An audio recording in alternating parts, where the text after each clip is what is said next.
Hello বন্ধুরা, কেমন আছো সবাই? অনেকদিন হলো গোপাল ঘরে নিয়ে এসেছি, কিন্তু এখনো ঠিকঠাক মতো গোপালের জন্য জায়গা করে নিয়ে নিতে পারিনি। তার জন্য আমি গোপালের জন্য নিয়ে এসেছি একটা ছোট্ট কিউট কাঠের দোলনা।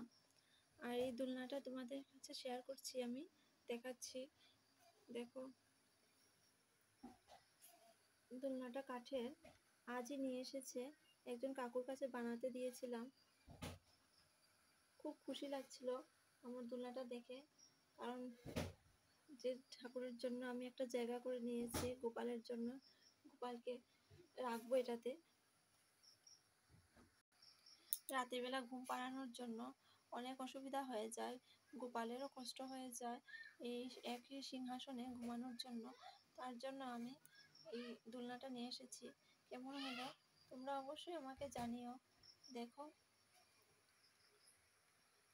এটা নতুন, এর জন্য এটা ভালো করে দুলছে না। আস্তে আস্তে যখন লুজ হয়ে যাবে তখন দুলবে।